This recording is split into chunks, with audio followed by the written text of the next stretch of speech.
Adventist World Radio, the voice of hope. Radio feon'ny fanantenana na ny AWR.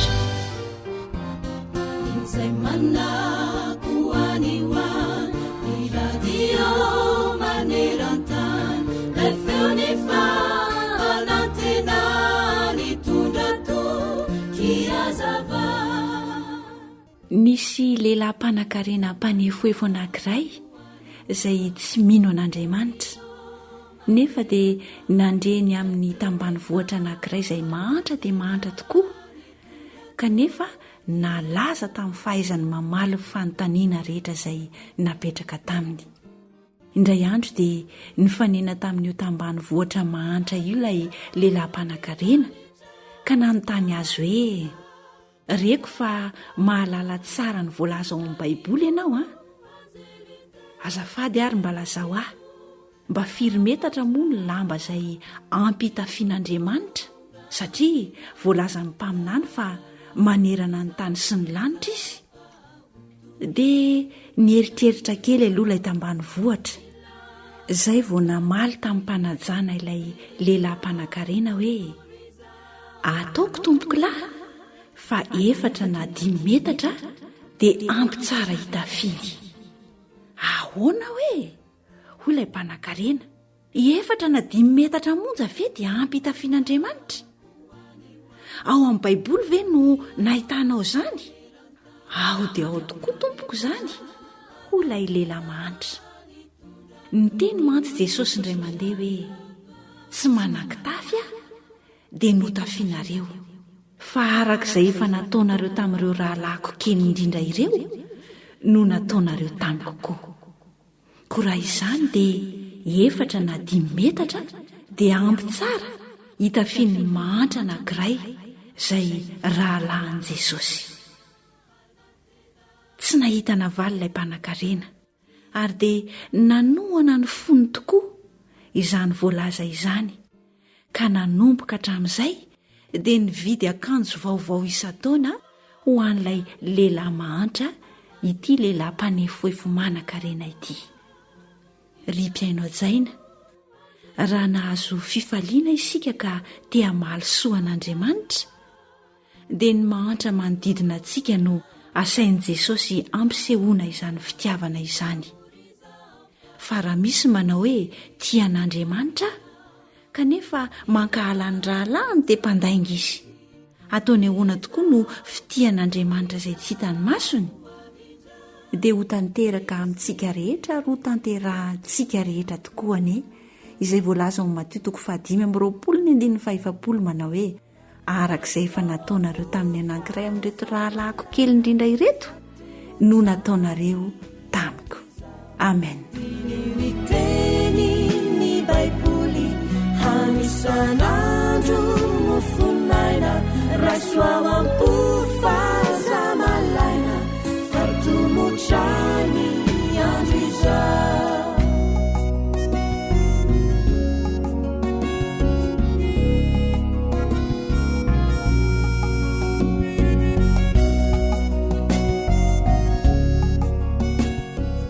Chorale Adventiste Anosbe Ouest.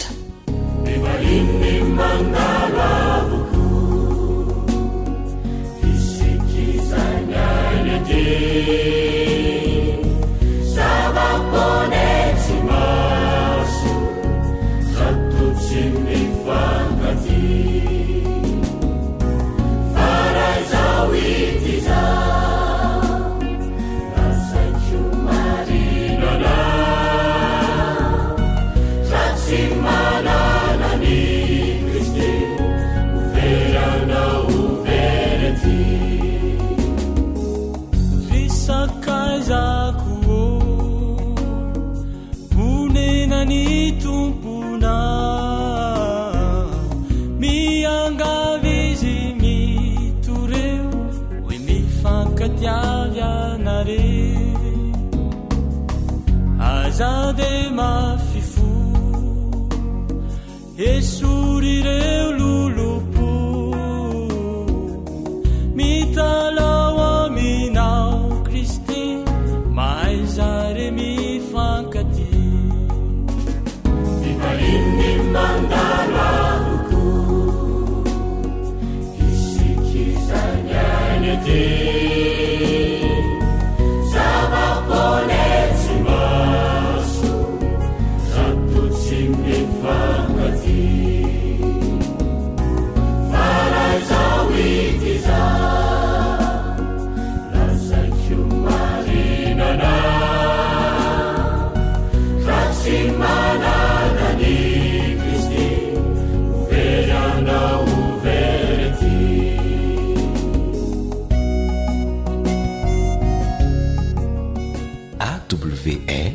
izay ilay onjany fanantenana andriamanitra rayo vonjereo vahoaka maro ifamela sy fankaty fa tsy fiatsarambelatsy atsaharony ady mifamono mamaly fady o vonjeo zahay Jesu ty dario remba ifankaty divahiny mandaravoko isikizany te zavaponetsy maso zatotsy mifankaty farazao ity zao rasakio marinana ratsy manana ny Kristy uverana uverety mety teny anao hoe mino dia pizay mentanentana do tsy tany andovalay tany kanan tsara loatra izany izao komba maniry hoany ka ho faly Jesoa Kristy hahita sy anao miaraty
harena ny fahasalamako alio misoroka toy izay mitsabo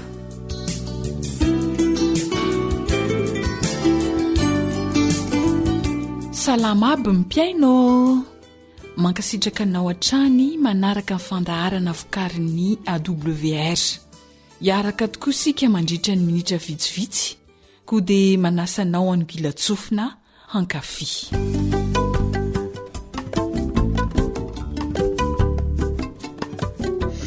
inona ary ty ianao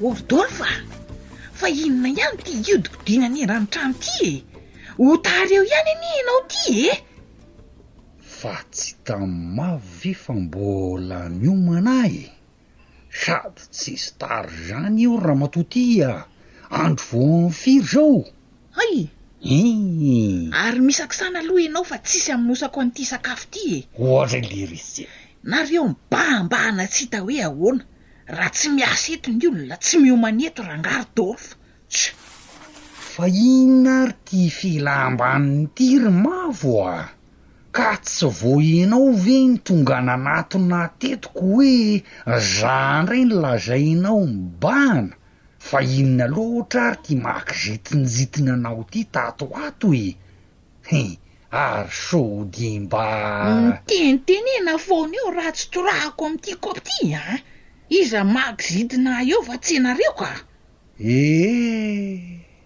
aleo aloha andeha hiasa fa ohatran'ny manahirany ianao zany ka. Marina moa aprimo iny kopiny so vaky eo. Aza de mba tezitezitra fa hiakatra tsy fidiny aniny tosidranao e. Nefa resaka tsotrany iny nataoko anao ty oe. Ary tandremindray so adino ary ny sakafo vo arariny any a. De mba moti aloha fa aza miandry ariva loatra fa mampitebiteby be nareo ka. Le raha matoty le ritsy a. Ovina ndray ary any no de ariva be fa aza de mitebiteby loatsy. Zay fa lasa aloha.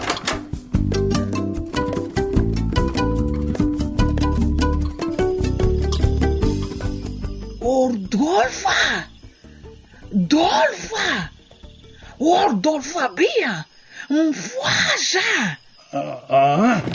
Fa misy inona ry mavo a? Ohatray miverena aloha eto am-pandrina fa ho itsangana ho aiza ary ty tenao e. Nefa nresaka ary mbola tsy vita kory. Avy aloha ty. Ka ianao manaitra olona mifarenoko ko naona tsy ho taitra be sady tavatsangana avy etrany. Nga de tena resaka tsy azo atao raha marainy zany e. Mbola ora fatorinana izao ry mavo e. Enoy aloha ahy tsy zany ho afa ohatra miayabe zany aho hoe sady miasa saina hoe so de mba le loka nataoko ary nakarary ambilo kely io e. Ry mavo a. Ahoany? Tsy fanteny anao ve ny dokotera fa tratry ny tazo izy ka mbola inona ihany ary ty miayasy miasa sainy ty e.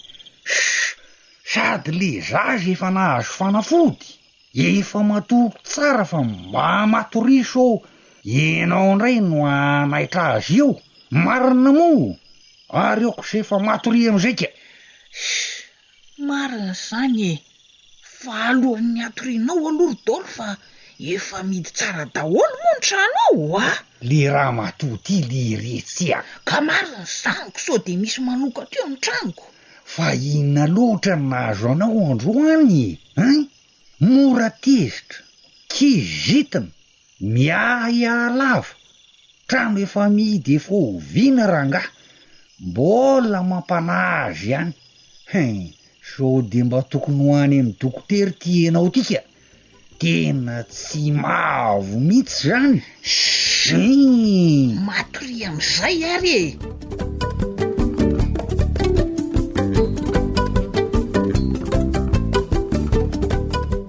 Tantara nosoratany Zoanitra, nandrenisanao ny mpanoratra Sedila.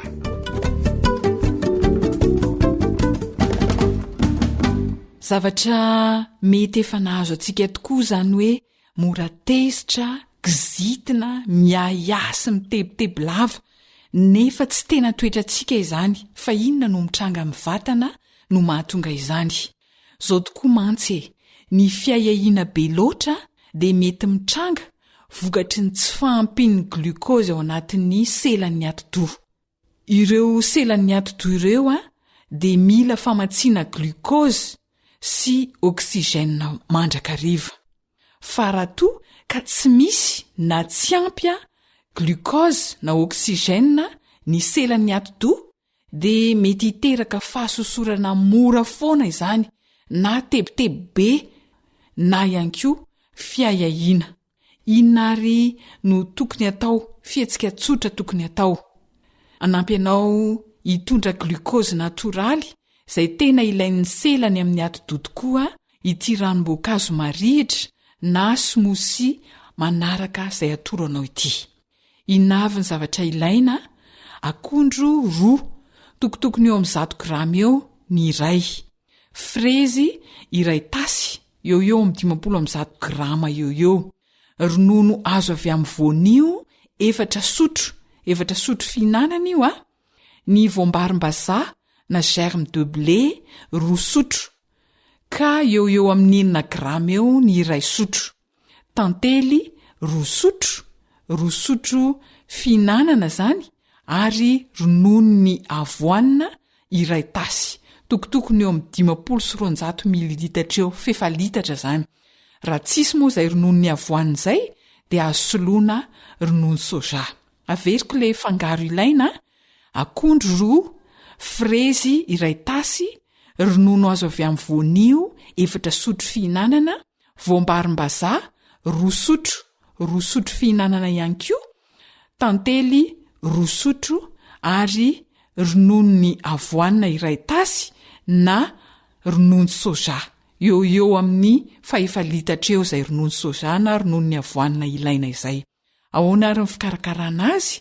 Atambatra ireo fangaro rehetr'ireo. Mety kokoa raha manana mixeur isika, dia potehina ifangaro tsara, dia azo sotroina avy hatrany avy eo. Azon'ny olona misy diabeta sotroina izy ity, fa tsy atao be loatra fa atao amin'ny atonony.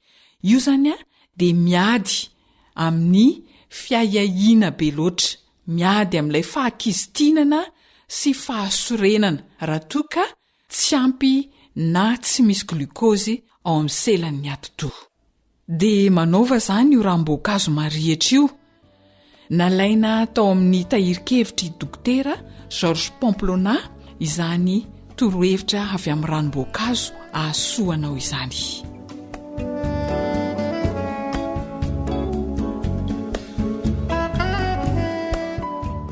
Izay indray aloha ny fotoana raha-pahasalamana ny raha antsika androany. Jedidiasy Zoanitra no ny farimbona na hatotosa izany, samy makosany teo amin'ny lafiny teknika, dia samy ho tahian'Andriamanitra tompoko.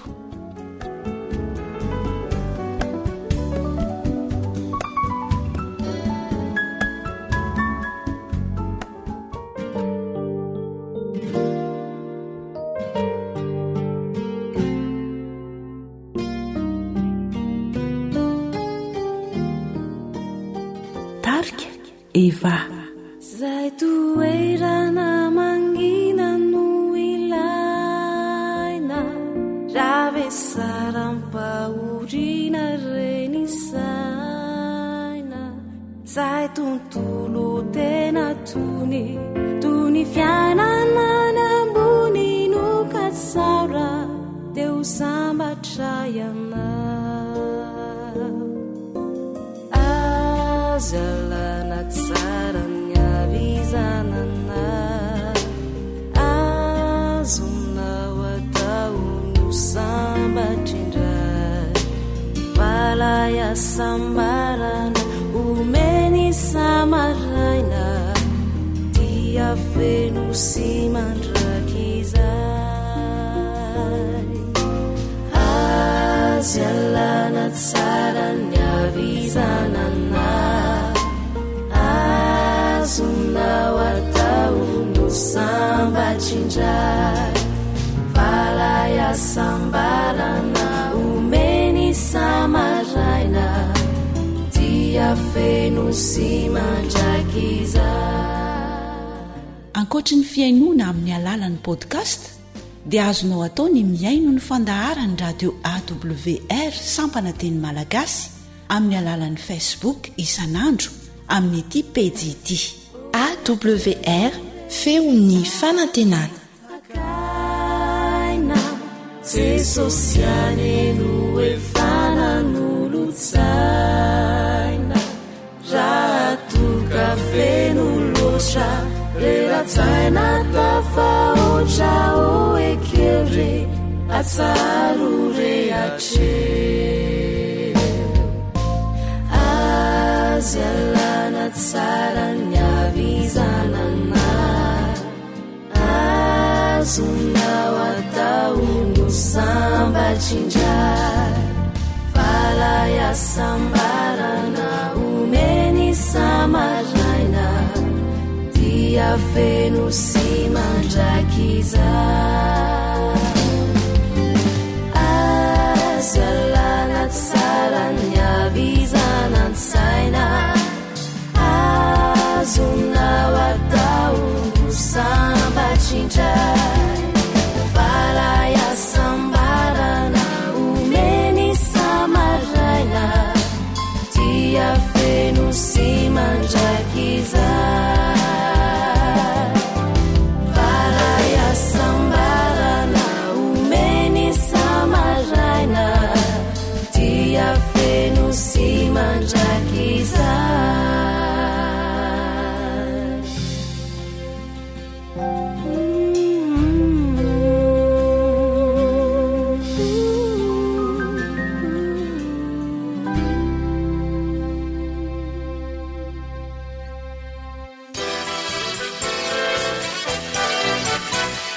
awr manolotra ho anao feon'ny fonantena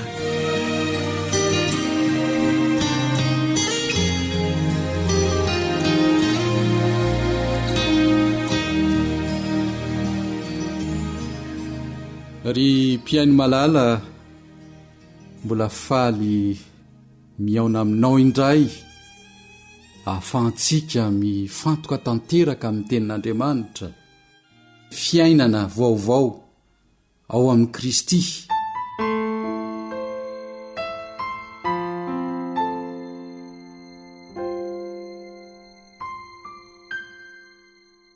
Romanina 7:10 araky ny voasoratra hoe tsy misy marina na dia iray aza.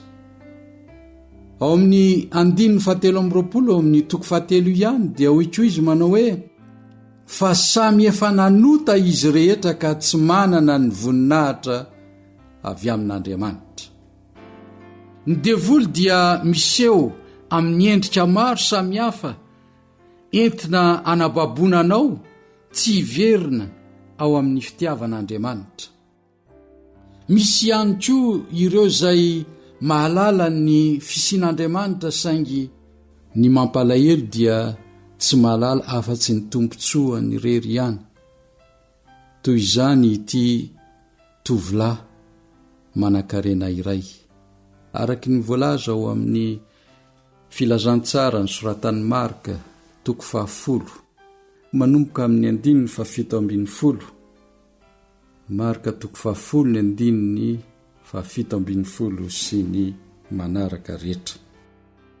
Ary noho ny vao nivoaka na keny andalana Jesosy dia nisy olona anankiray niazakazaka na natona ka nandoalika teo anatrehany ary nanontany azy hoe mpampianatra tsara, inona no ataoko handovako fiainana mandrakizay?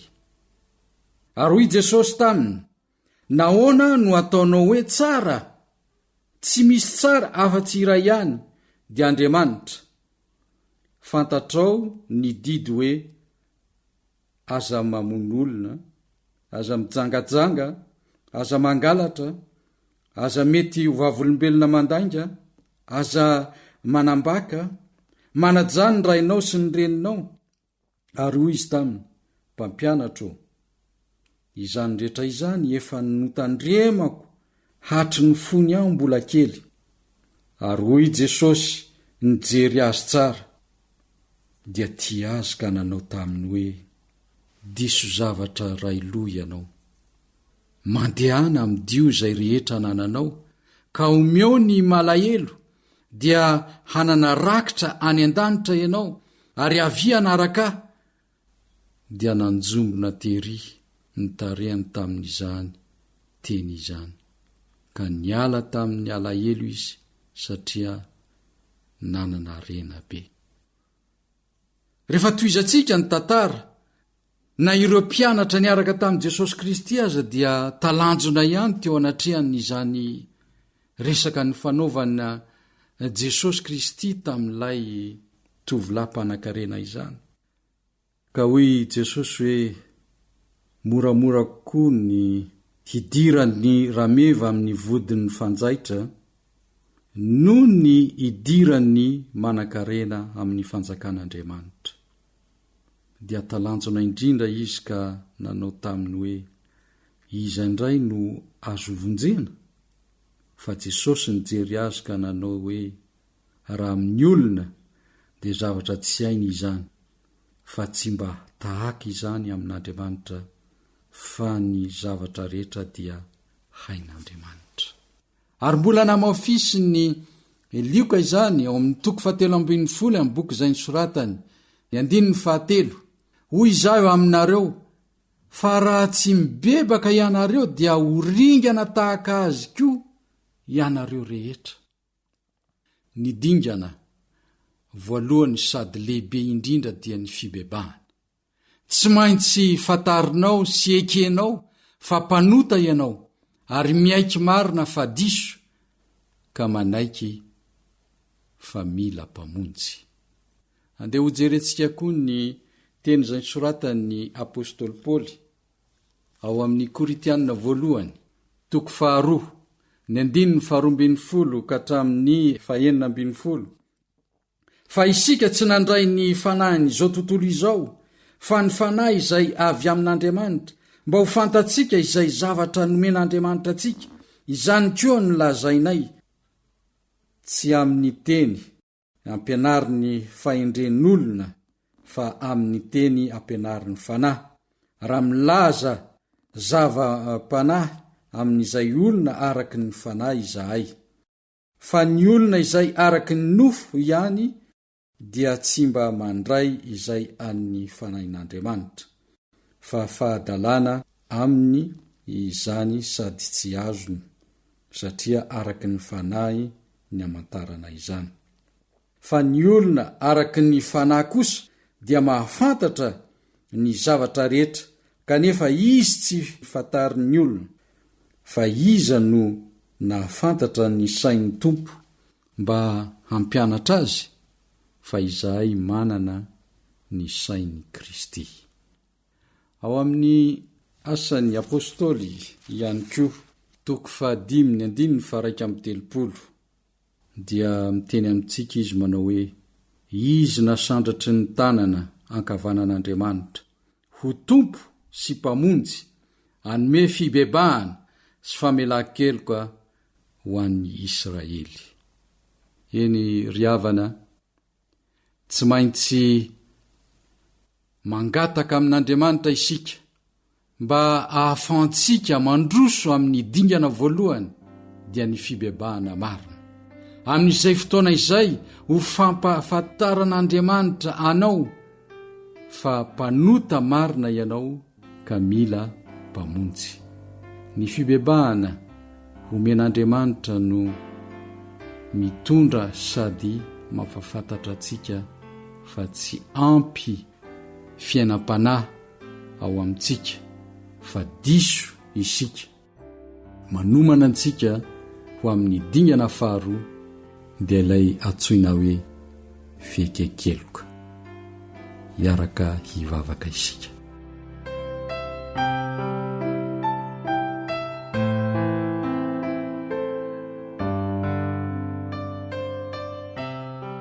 Sitraka sy telona no entinay eo anoloan'ny seza fiandriananao, Andriamanitra ray, zanaka ary fanamasinao, no ny fitiavanao, na dia mpanota tsy mendrika aza izahay, dia nomenao anay ny lalana, dia ny azahoanay mandray izany fibebahana izany. Irosonay eo amin'ny fiekekeloka, fa diso tokoa izahay ary mila mpamonjy. Tatan'ny dianay Tompo, amin'ny anaran'i Jesosy Kristy. Amen.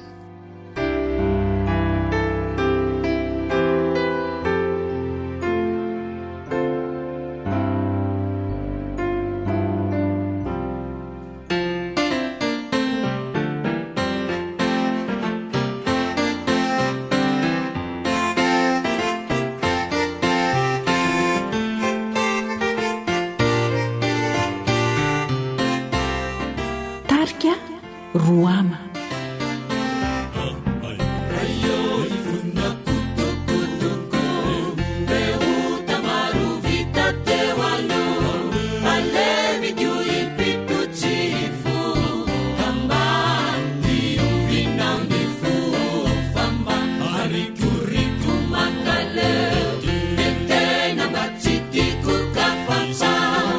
Izao tontolo izao, ilao za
mahazo fahendrena, mahazo fahalalana. Fianarana sy fanabeazana androtany ty tanindrazana, fahaizana sy fahendrena olovany ty firenena.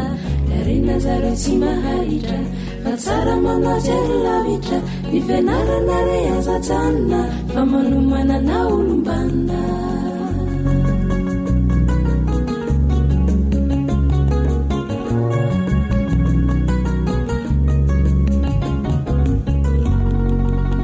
ravoravo sy miramirana tokoa ny saina fa tafahoneto amin'ny alalan'izao njapio indray ny tambony tady sy ny tambo tadiavina dia tsy izy zany fa izahay mpikarakara ny fandaharana fanabeazana sy ianao mpieno ka arabana tolotra ianao izay toy ny fiarabany zanadandiny mamo ka baribary maso mandrakariva dia mirary anao ho ambinyndrary sy ho ambiny-tsodrano ihany koa miarabanao namana naridiana dia manantitra n'izay araba natolotrao izay ihany koa ny tenako namana lantormisa joely ka hoy aho hoe na dia nysarahny elanelantany azy izahay sy ianao mpiaino dia nampiraisin'izao onjam-peo izao kosa ka dia manolotra ny araba soa hoe araba tsara ho anao mpiaino izahay dia ho ampiraisiny ndrika mpitiavana tokoa ane isika ka samy ampoko ny hafaliana tanteraka miarabanao namana joely andehary atombotsika amin'ny alalan'ny vavaka ity fandaharana izay tianao sy ankafizinao ity miaraka amin'ny feon'ny fanantenana.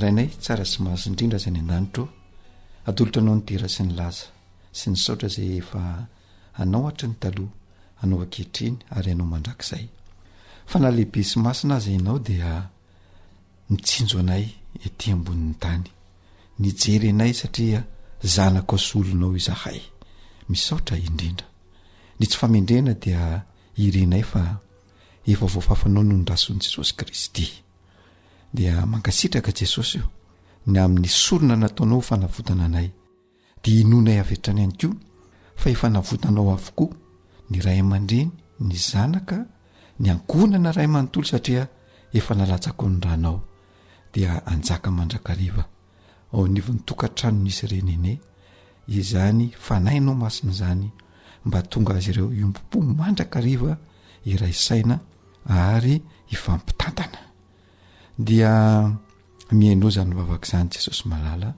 fa noho ny amin'ny anaranao no zona maniry sy mangataka izany amen.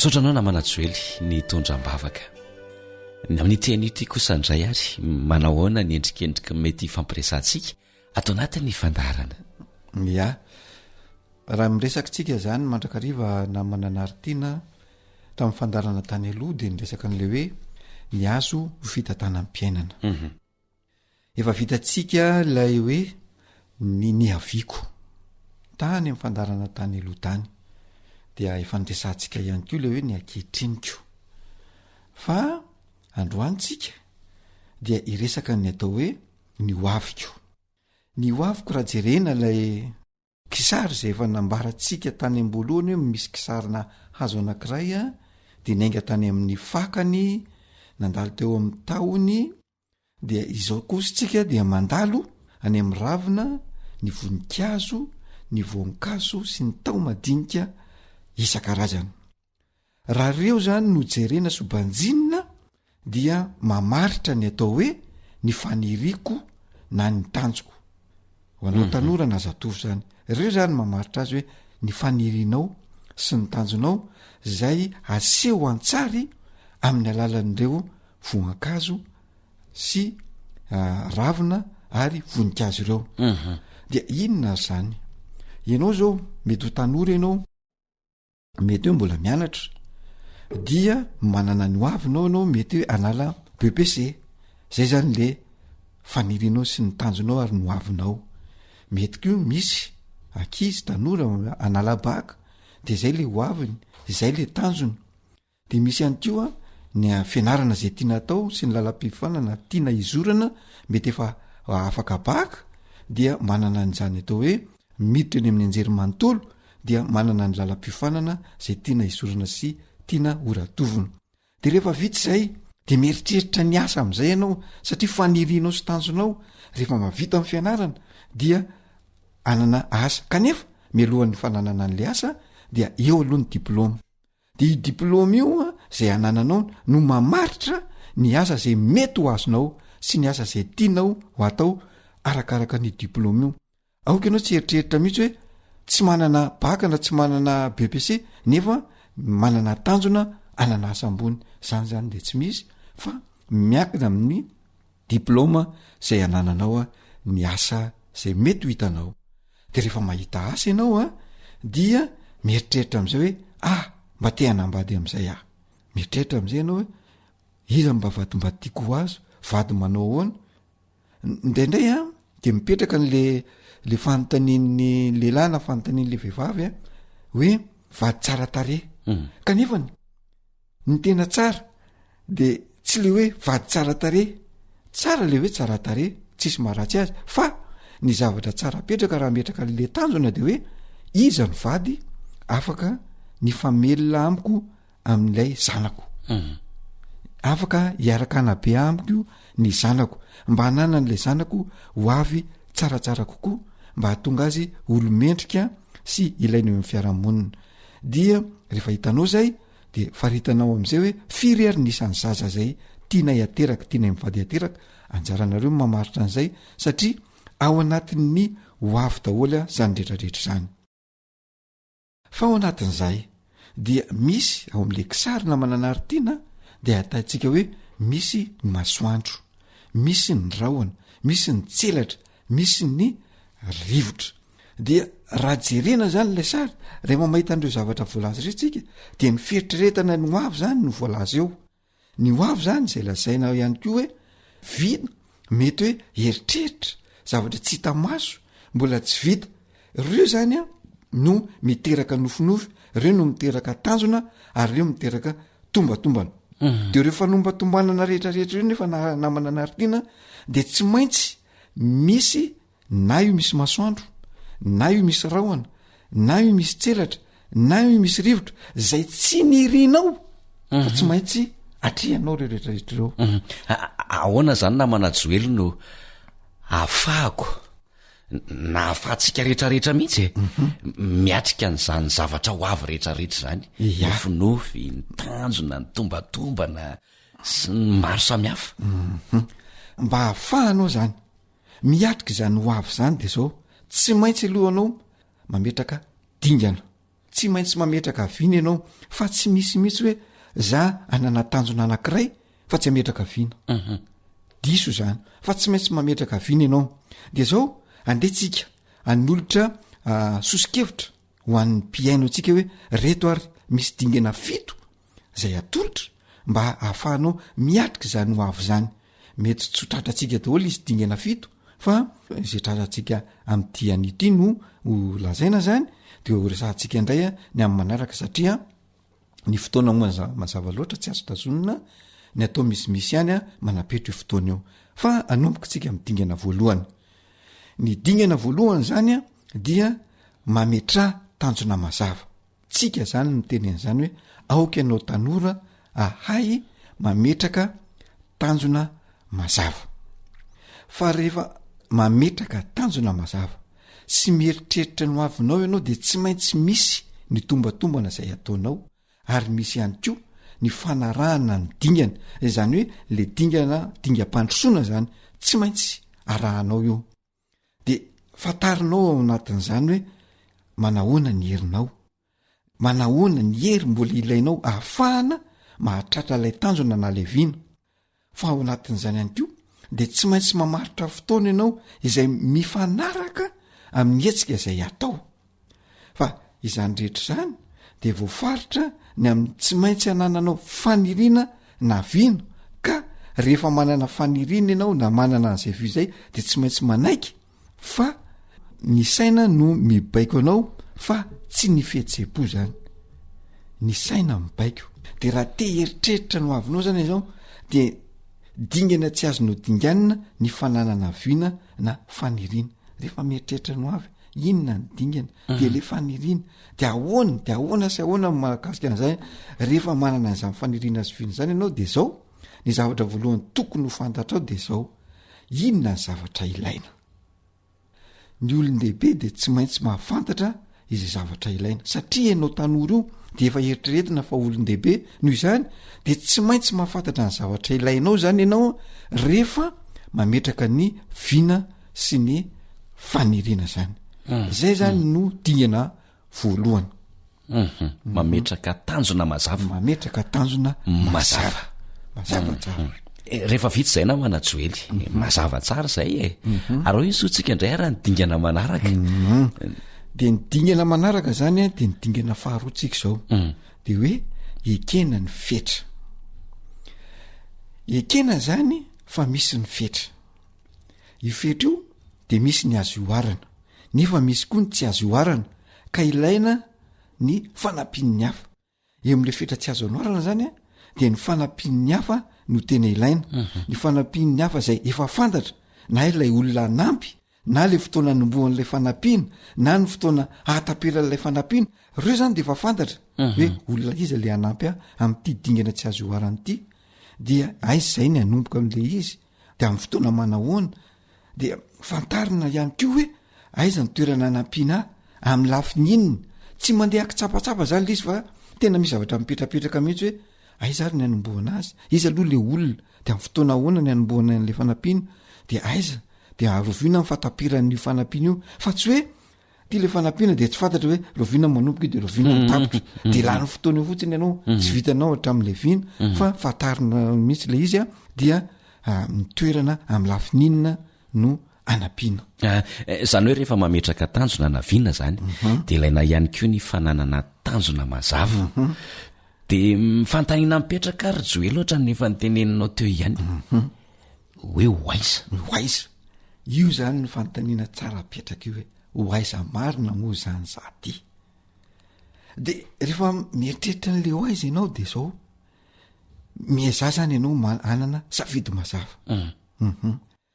Zay olona manana safidy no tompona andraikitra voalohany zany hoe ianao zany ianao tsy inona manana an'le safidy ianao manontany an'le hoaiza de miezaka ianao anana an'le safidy de le safidinao io de raisinao ianao ny tompona andraikitra.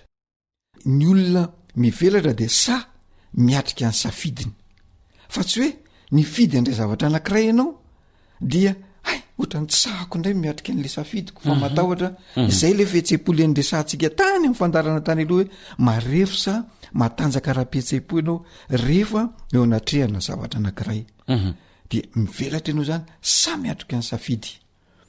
Ny safidy izay atao zany de misy dikany avokoa fa tsy hoe ty safidy ty raisodraisiko fotsiny fa tsisy dikany fa rehefa mandray safidy dia safidy tena hoe ty misy dikany ty safidy ty de rehefa manao n'iny safidy iny de atrehana am'izay le safidy atrehana hoe ty le safidiko anao lalam-pifanana ohatra hoe mpampianatra na mpitsara zay ny safidinao de atrehanao daholo am'izay zay zavatra manodidina an'izay mpitsara na mpampianatra zay fa tsy hoe raisodraisina fotsiny de rehefa sarotra de miembotra zay le olana n'le lazaintsika hoe lasa maternité ny eny mijery manontolo sa satria lambanjaza miainy am'trano satria le safidy no raisina no tsy mazava tsara.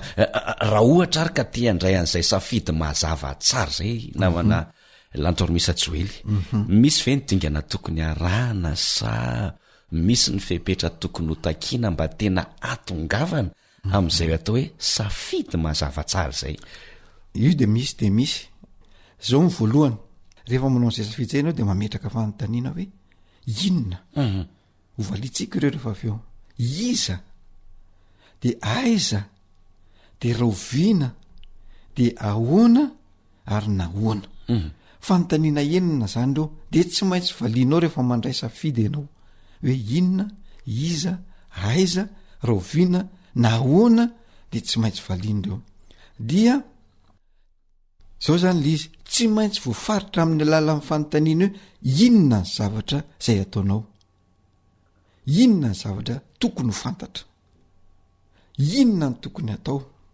Misy safidy hoe ilaiko ve le izy, mahasoa ve le anao mpitsara, mahafinaritra avy le izy zay zany fanontaniana mipetraka hoe iza de ilainao ve le izy de inona ny atao voalohany lara-pahamena noho zany a de ny zavatra atao hoe manandanja de tsy maintsy ny tena no manao azy fa ny zavatra maika zany de afaka ataony olona io le afaka indraminy fa inona zany le zavatra manandanja aminao inona ianao manatrika azy fa ny zavatra hoe maika dia ny olona ny afaka manao azy ohatra hoe hiatrika iresaka am'le mpanadiny ianao a de ianao no tsy maintsy miatrika fa raha misy taratasy ilaina amin'ny fiatrehanao an'io zavatra io de azonao indramana olona mba ilaiko maika ity fotokopiana karapanondry ity fa mba indramako anao manao azy a de mba atero aty fa za mbola miatrika miresaka am'ity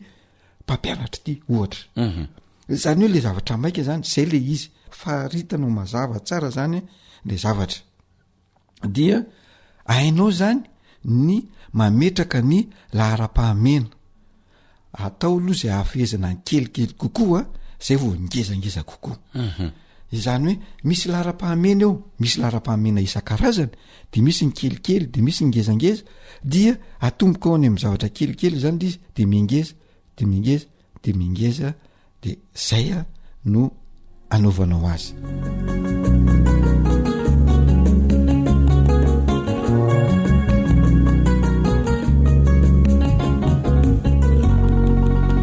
mazava zay zay le hoe inona de ny faharoa no hoe iza ohatra miresaka olona zany eto namanajoely de miresaka olona am'izay zany io hoe iza no manao an'ilay zavatra de eo am'izay zany faritanao hoe raha manao an'ity tetikasanao mpitsary tya zany a dia za zany ny miona am'le mpampianatra ineny no mandeha manao fotokopiana karapanondrona manao fotokopiana taratasina sy ny sisa sy ny sisa de zay zany le iza no voakasika io zavatra io voakasika io zavatra io a de mety misy olona maromaro ao zany mpampianatra ao ianao ao ny ray aman-dreninao reo zany ny olona voakasika ilay tetikasanao fa zao ny olona tsy voakasika no mety ho sakana amin'io zavatra io zany hoe misy olona zay tsy voakasika io tetikasa io akory no mety ho sakana mety hoe piraitapo mety hoe cousine mety hoe cousin mety izy mety tsy voakasika fa anelingelina sy olana amin'io zavatra io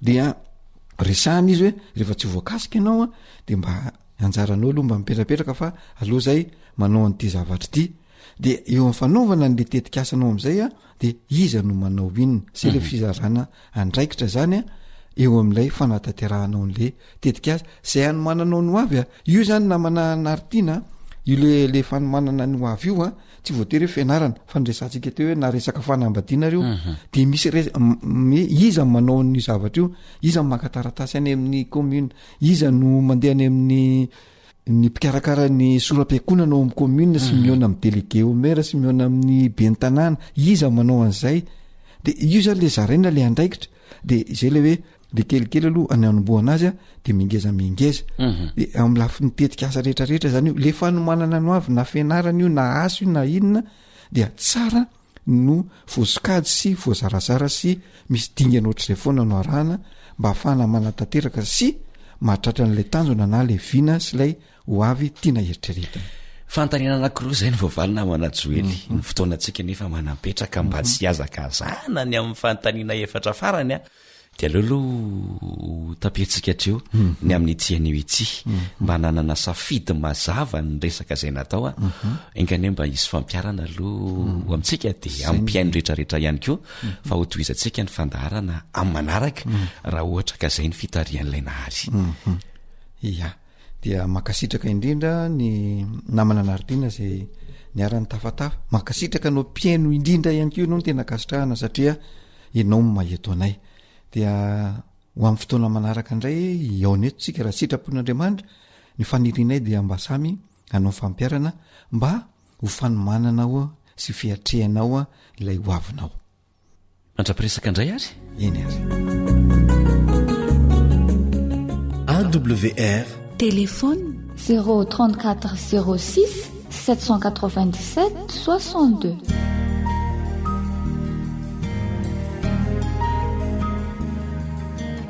fa ny teninao no fahamarinana. Taridalana manokana fianarana baiboly avoaka ny Fiangonana Advantista Maneran-tany. Iarahanao amin'ny radio feo ny fanantenana.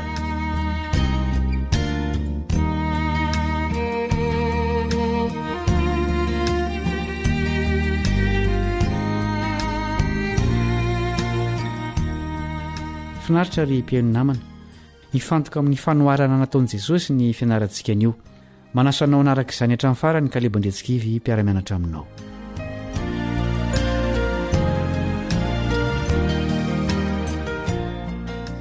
Tao Jerosalema Jesosy ary efa nanakaiky ny ora hafatesana.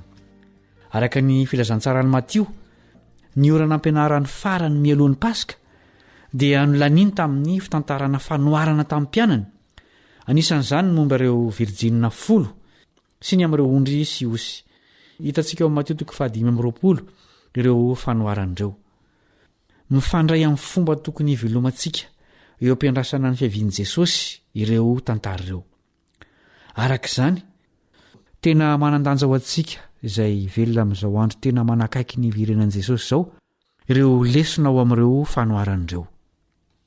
Ao amin'ny fanoharana momba ny virjinina 10, ao amin'ny 1 ka hatramin'ny 12, dia maro ireo mpandinika no milaza fa tandindon'ny fanahy masina ilay diloilo.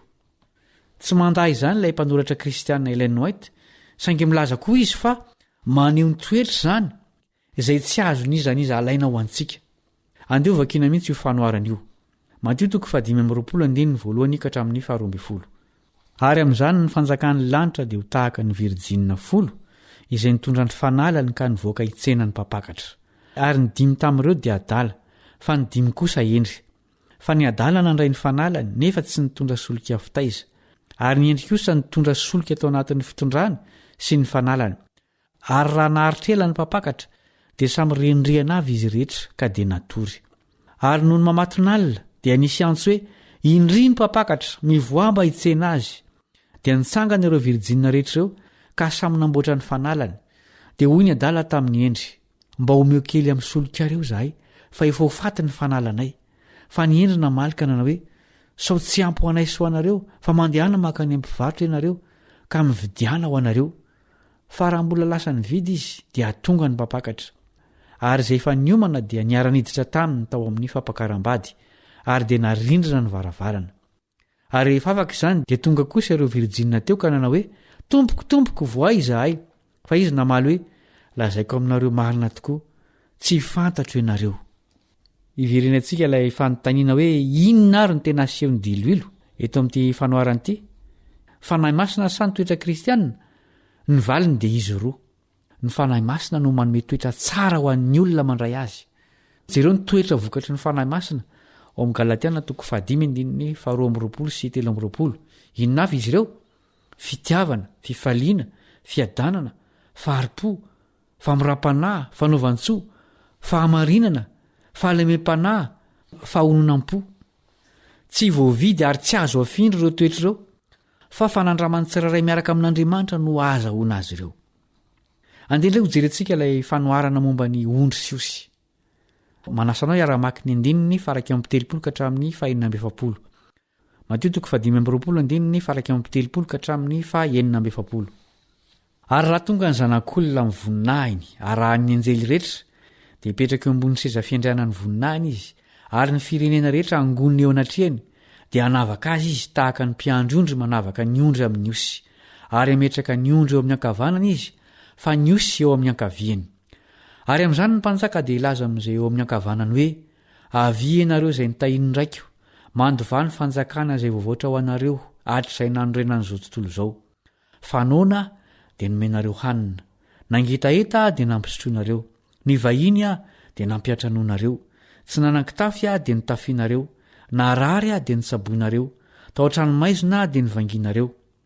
Ary dia amaly azy ny marina ka hanao hoe, tompoko, oviana no hitanay noana ianao ka nomenay hanina, na nangetaeta ka nampisotroanay, ary oviana no hitanay ny vahiny ianao ka nampiatranonay, na tsy nanan-kitafy ka nitafianay, ary oviana no hitanay narary ianao, na tao an-tranomaizina ka nivanginay. Dia amaly ny mpanjaka ka hanao aminy hoe, lazaiko aminareo marina tokoa, arak'izay efa nataonareo tamin'ny anankiray amin'reto rahalahako kely indrindry reto no nataonareo tamiko. Ary dia laza ny ray amin'izay eo amin'ny ankaviany kosa izy hoe miala amiko ianareo izay voaozina ho any amin'ny afo maharitra mandrakizay izay voavoatra ho any devoly sy ny anjeliny fa noana fa tsy mba nomenareo hanina nangetaeta fa tsy nampisotroanareo ny vahiny afa tsy mba nampiatranonareo tsy nanan-kitafy afa tsy mba nitafianareo na rary sy tahotranomaizina fa tsy mba nivanginareo ary dia maly kosa ireo hoe tompoko ovina no hitanainona ianao na nangetaeta na ny vahiny na tsy nanan-kitafy na narary na tahotranomaizina ka tsy mba nanompo anao izahay fa hamaly azy izy ka anao hoe lazaiko aminareo marina tokoa arak'izay tsy nataonareo tamin'ny anankiray amin'reto kely indrindra reto no tsy mba nataonareo tamiko. Ary ireo dia hiala ho any amin'ny fampijaliana mandrakizay fa ny marina ho any amin'ny fiainana mandrakizay. Mario fa araka ny asany sy ny toetrany no hanavahan'ny mpanjaka ny ondry sy ny osy. Na dia tsy mampianatra momba ny famonjena amin'ny alalan'ny asa aza Jesosy eto dia hitantsika eto ny mahazava-dehibe ny famolavolana toetra ao amin'ny drafom-pamonjena. Ary ireo izay voavonjin'i Kristy dia haneho taratra io famonjena io eo amin'ny fiainany sy ny toetrany. Tsy ny asa tsara no amonjenantsika fa manjary kofehy manara-panjaitra izany ho an'ny olona izay manana ny vokatry ny fanahy masina. Misy fitenenana manao hoe ny toetra dia izay asehon'ny olona iray rehefa ao amin'ny maizina izy. Mino fa samy manaiky ny fahamarinana izany fomba fiteny izany sika. Noho izany karazan'olona manahoana ianao, olona manahoana rehefa tsy misy mahita. Azadiny fa misy ilay iray izay mahita ny miafina indrindra izay tsy azontsika nafenana izay ataontsika. Aoka izy no atahorantsika. Isaraka indray aloha sika fa mbola iaona ao amin'ny fizarana manaraka raha sitrapon'ny tompo. Mametraka ny mandrapitafa ny mpiara-mianatra aminao Kaleba Ndretsikivy.